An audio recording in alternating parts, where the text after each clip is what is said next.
ஒரு அழகான பசுமையான காட்டில் பல விலங்குகள் சந்தோஷமாக வாழ்ந்து கொண்டிருந்தன. ஒரு நாள் அவர்கள் எல்லாரும் சேர்ந்து ஒரு பெரிய விருந்து நடத்த நாம் முடிவு எல்லாரும் செய்தார்கள். சேர்ந்து ஒரு பெரிய விருந்து வைக்கலாமா?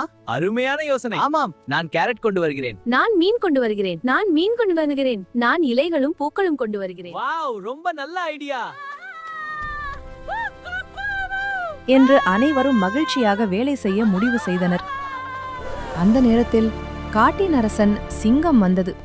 இந்த விருந்து என் அனுமதி இல்லாமல் நடக்குமா என்று கூறி எல்லாரையும் பயமுறுத்தி எல்லா வேலைகளையும் செய்ய வைத்தது. எல்லாரும் வேலை நல்ல ஒழுங்கா பண்ணணும்.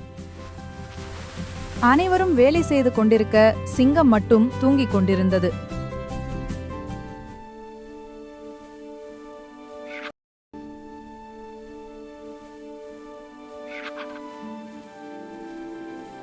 விருந்து ரெடி ஆகுது.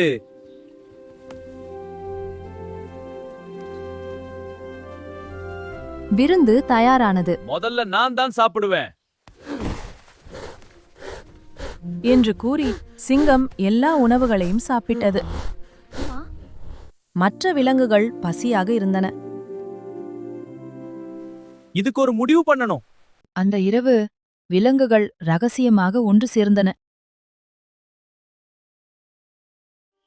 சிங்கத்துக்கு ஒரு பாடம் கத்துக் கொடுப்போம் என்று அவர்கள் ஒரு ஸ்பெஷல் உணவு தயார் செய்து மிகவும் மிளகாய் சேர்த்து சிங்கத்திடம் கொடுக்க முடிவு செய்தனர்.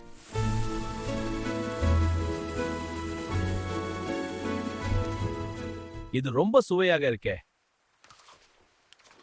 சிங்கம் அந்த உணவை சாப்பிட்டதும் எரியுது காரம் காரம் என்று தண்ணீரை தேடி ஓடியது. நீ எங்களை மதிக்கணும், அதுக்கு தான் இந்த பாடம் உனக்கு என்று மற்ற விலங்குகள் கூச்சலிட்டது. நான் மிகப்பெரிய தவறு செய்தேன். நடந்ததை நினைத்து சிங்கம் மனம் வருந்தியது. மன்னிச்சுடுங்க, இனிமே அப்படி செய்யாம இருப்பேன்.